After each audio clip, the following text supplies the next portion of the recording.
Okay, welcome to lesson 9 of our fairy tales, and actually this is the penultimate one, the second from last lesson. Okay, and today we're going to revise expanded noun phrases and fronted adverbials.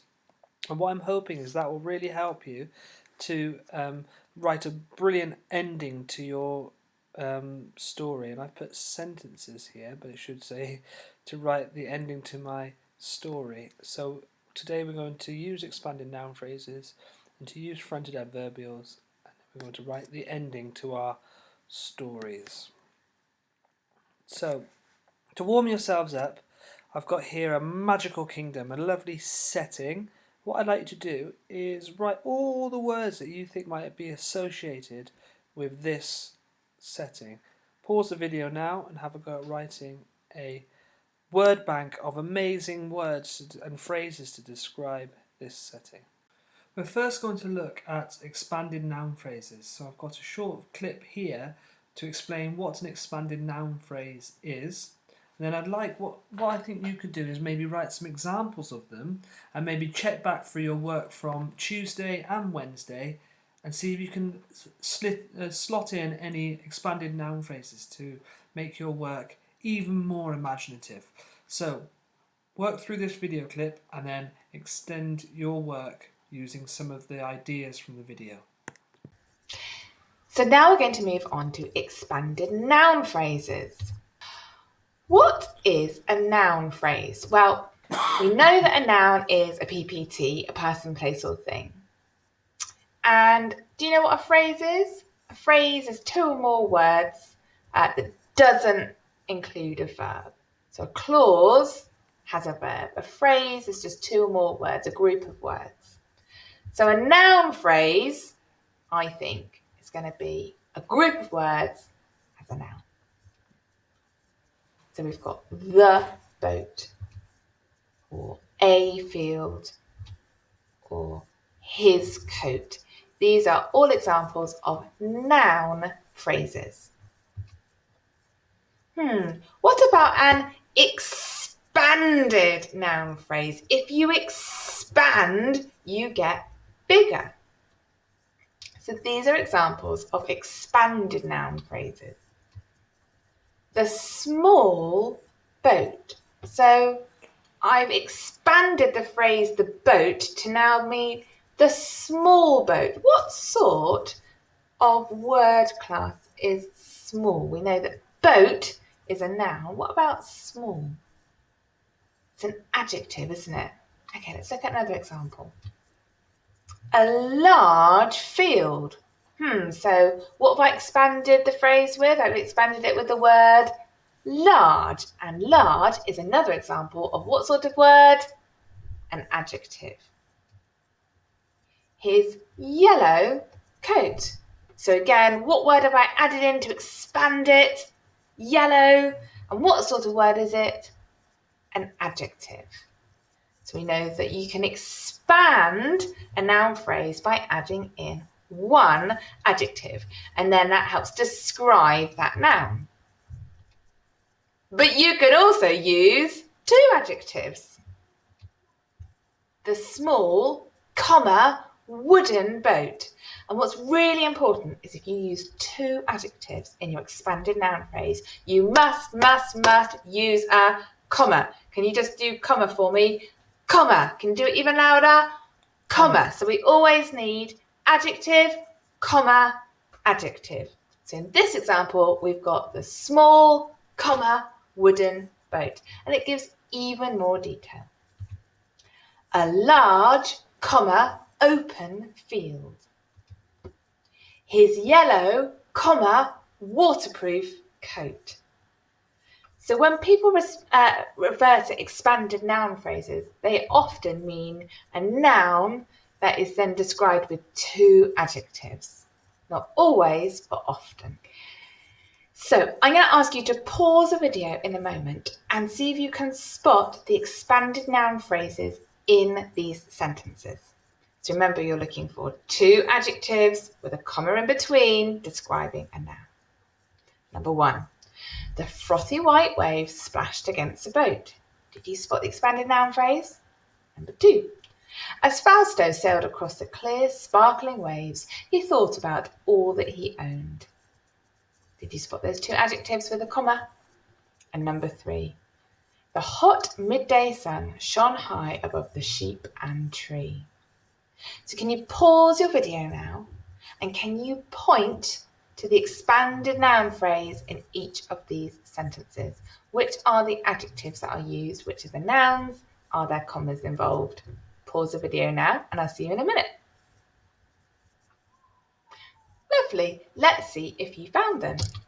So number 1, our expanded noun phrase was frothy white waves.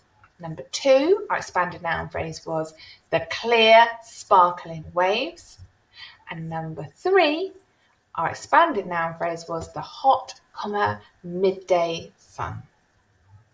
So hopefully that was a really helpful recap of expanded noun phrases, because I know we've done lots of them in lessons, and but I thought maybe, because I haven't seen very many in your writing, another quick reminder of expanded noun phrases might be quite useful. So go back now and have a look at your writing and see if you can insert any. So find your nouns, find the things that you've described, and see if you can add a bit more detail to those. Okay, so let's move on now to fronted adverbials, which I know we've done so much of in all of our learning, but still I'm not seeing very many in your writing. So here's a little video to explain what fronted adverbials are and hopefully give you some ideas to include in your writing. So what are fronted adverbials? An adverbial is a word or a phrase or a clause that gives more information to a sentence. And if it's fronted, that just means it's at the front, at the start of the sentence. So in this sentence here, I have the beans are dry and ready to pack. And at the front of the sentence, I have my adverbial that tells me when that happens. After 1 week, comma, the beans are dry and ready to pack.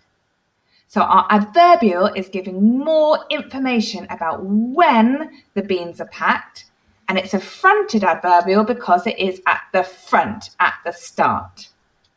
Now, hopefully, you will have spotted that we already use fronted adverbials in our writing a lot of the time, but we might not know that that's what they were called. I'm sure that you have used after 1 week or later or next in your writing before, and now we know what it is and why we use it. So can you just check for me? What are fronted adverbials? Is it option 1, words, phrases or clauses that start a sentence and give more information? Or is it 2, words or phrases that describe a verb? Which one is it? Can you show me? Is it 1 or 2? Point to it. That's right, it's option 1. It can be really easy to think that a fronted adverbial, because it's got that word adverb in it, just describe a verb. But they are different to just adverbs. So let's look at some examples now. So our fronted adverbials will often mean when or where or how. So let's look at some examples that we might want to use in our own writing about chocolate. So fronted adverbials that mean when, my turn, your turn. Afterwards. Afterwards. Before long. Before long. Eventually. Eventually. Which means after a long time. And then later. Later. And did you spot that all of them started with a capital letter because at the start of our sentence, at the front of our sentence, so they need to have a capital letter. And then the punctuation mark that they have after each one is a comma. So these are ones that mean when. What about fronted adverbials that mean where?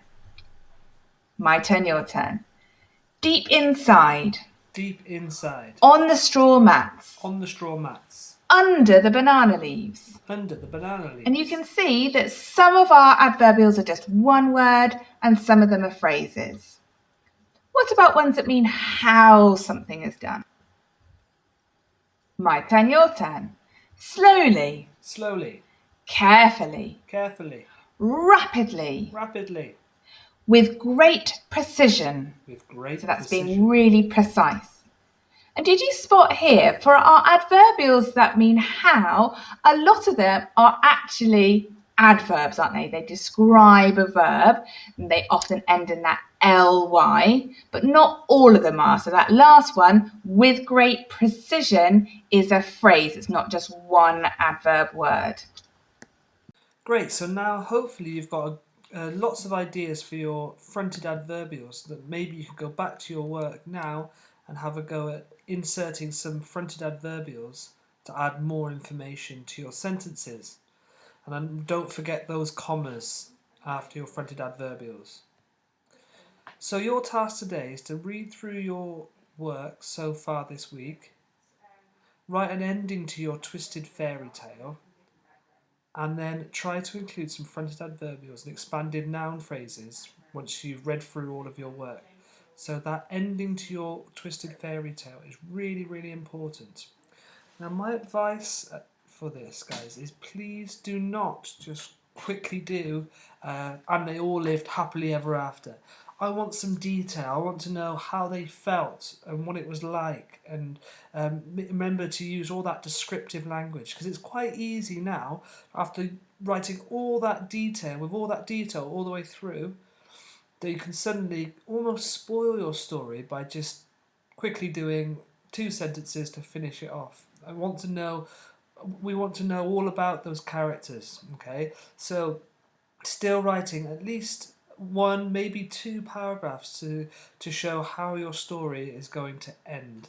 And I really look forward to reading your finished stories, okay? Because tomorrow we're going to have a go at publishing them. So good luck today.